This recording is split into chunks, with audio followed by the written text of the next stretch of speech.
Mensagens aos Jovens, capítulo 36. Experiência viva. O Senhor da vida e da glória revestiu sua divindade com a humanidade a fim de demonstrar ao ser humano que, mediante o dom de Cristo, Deus nos quer ligar a si. Sem manter ligação com Deus, não é possível ser feliz.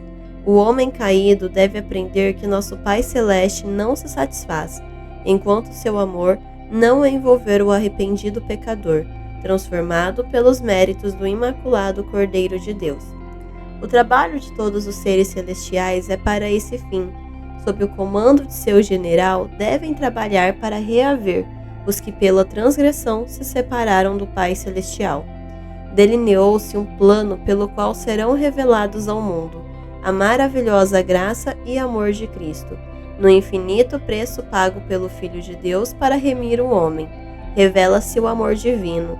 Esse glorioso plano de redenção é amplo em suas providências para salvar o mundo todo.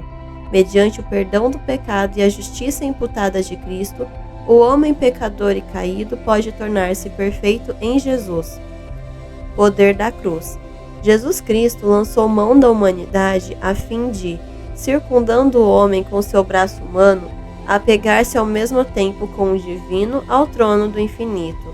Travou sua cruz bem entre a terra e o céu e disse: "E, quando eu for levantado da terra, atrairei todas as pessoas para mim." João 12:32. A cruz deve ser o centro de atração. Ela deve falar a todos os homens e atraí-los através do abismo cavado pelo pecado, para unir o homem finito ao infinito Deus.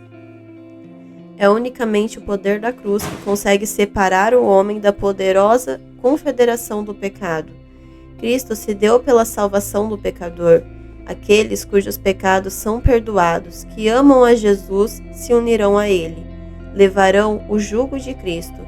Esse jugo não os embaraçará, não tornará a sua vida religiosa de insatisfeita labuta. Não. O jugo de Cristo deve ser o próprio meio pelo qual a vida cristã se transforma uma existência agradável e alegre.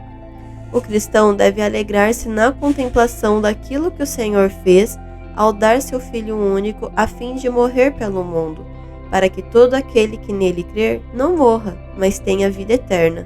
João 3,16. Lealdade para com Cristo. Os que se colocam sob a ensanguentada bandeira do príncipe Emanuel devem ser fiéis soldados no exército de Cristo. Nunca deveriam ser desleais, nunca falsos.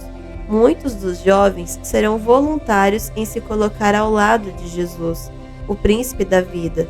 Se, porém, quiserem perseverar ao seu lado, precisam olhar continuamente para Jesus, seu comandante, à espera de ordens. Não podem ser soldados de Cristo e ainda se ocupar com a confederação de Satanás e ajudar o seu lado, pois assim seriam inimigos de Cristo, trairiam santos legados, formariam um elo entre Satanás e os soldados fiéis, de maneira que, por intermédio desses instrumentos vivos, estaria o inimigo de contínuo atuando para roubar o coração dos soldados de Jesus. Pergunto-lhes, queridos jovens que professam ser soldados de Jesus Cristo, que batalhas têm lutado? Quais têm sido as suas lutas? Quando a palavra de Deus lhes tem revelado claramente a obra a fazer, tem acaso se recusado a isso pelo fato de não estar ela em harmonia com sua inclinação? Tem a atração do mundo seduzido vocês a se afastarem do serviço de Cristo? Satanás se ocupa em inventar enganadoras seduções, e pela transgressão no que se parecem coisas pequeninas, lhes desvia de Jesus. Então, lhes são apresentadas maiores atrações, para arrastá-los inteiramente para longe de Deus. Talvez tenham seu nome no registro da igreja e pretendam ser filhos de Deus. Todavia, o seu exemplo, sua influência, representam mal o caráter de Cristo e desviam outros dele. Não há felicidade, nem paz, nem alegria para um professo crente, cujo coração não se acha empenhado na obra que o Senhor lhe deu a fazer. Está sem cessar introduzindo o mundo na igreja, não por meio de arrependimento e confissão, e entrega de si mesmo a Deus, mas se entregando mais e mais ao mundo e no conflito se empenhando mais do lado de Satanás que do de Cristo. Conhecimento experimental. Quero apelar para os jovens quanto a cortar os mais finos laços que os liguem ao mundo, seja na prática, seja no espírito. Saiam do meio dos pagãos e separem-se deles.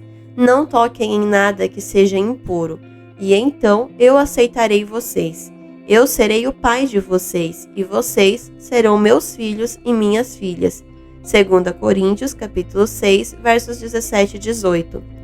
Nossos jovens darão ouvidos a esse convite?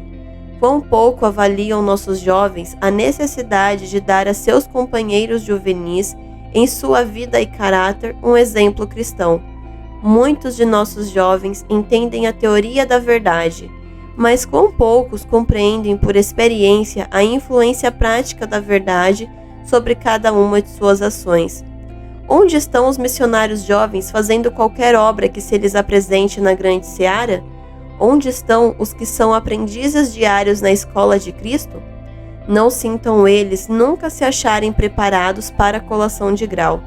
Esperem nos pátios do Senhor, para que sejam guiados à maneira de trabalhar em harmonia com os poderes celestes.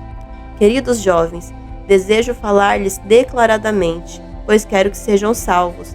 Não percam mais tempo. Não podem servir a Deus e a Mamon. Podem aparentemente ser cristãos, mas quando são fortemente tentados, não caem em geral na tentação? Associação cristã. O conflito em que tem de tomar parte ativa encontra-se em sua vida diária. Não querem vocês, em tempo de prova, pôr seus desejos em harmonia com a palavra escrita e em fervorosa oração ir ter com Jesus em busca de conselho? Muitos declaram não haver mal em ir a um concerto, deixando de assistir ao culto de oração, ou em se ausentar das reuniões em que os servos de Deus estão para declarar a mensagem do céu. Só é seguro estar exatamente onde Cristo disse que se havia de encontrar. Os que apreciam as palavras de Cristo não se apartarão do culto de oração ou das reuniões em que o mensageiro do Senhor foi enviado para lhes falar acerca de coisas de interesse eterno. Jesus disse: onde 2 ou 3 estão juntos em meu nome, eu estou ali com eles. Mateus 18:20. Você pode consentir em escolher o seu prazer, perdendo a bênção? É a transigência com essas coisas que exerce influência, não somente sobre sua própria vida e caráter, como sobre o caráter e vida daqueles com quem se relaciona. Se todos quantos professam ser seguidores de Cristo o fossem de fato e verdade, teriam a mente de Cristo e fariam as obras de Deus, resistiriam à tentação de condescender com o próprio eu e mostrariam que não acham mais satisfação nos frívolos prazeres do mundo do que no privilégio de se encontrar com Cristo na reunião de testemunhos. Exerceriam assim uma decidida influência sobre outros, induzindo-os a lhe seguirem o exemplo. As ações falam mais alto que as palavras, e os que são amantes de prazer não valorizam as ricas bênçãos de estar na reunião do povo de Deus. Não apreciam o privilégio de influenciar seus companheiros a ir com eles, esperando que seu coração seja tocado pelo Espírito do Senhor. Quem vai com eles a essas reuniões mundanas? Jesus não se achará ali para abençoar os que estão reunidos, mas Satanás trará à mente muitas coisas para impedir a entrada dos assuntos de interesse eterno. É sua oportunidade de confundir o certo, misturando com o erro. Mediante o assistir às reuniões mundanas, cria-se o gosto em torno das diversões estimulantes, enfraquecendo-se o poder moral. Os que amam o prazer podem conservar uma forma de piedade, mas não possuem vital ligação com Deus. Sua fé é morta, o zelo os abandonou. Não tem preocupação quanto a dirigir uma palavra a seu tempo às pessoas separadas de Cristo e a insistir com elas para entregar o coração ao Senhor. Religião não é um sentimento. A religião pura e imaculada não é um sentimento, mas a prática das obras de misericórdia e amor. Essa religião é necessária à saúde e à felicidade. Penetra no poluído templo do coração, expulsando com um açoite o pecado intruso. Tomando o trono, tudo consagra pela sua presença, iluminando o coração com os brilhantes raios do sol da justiça. Abre as janelas da alma em direção ao céu, dando a entrada à luz do amor de Deus. Com ela sobrevém a serenidade e o domínio próprio.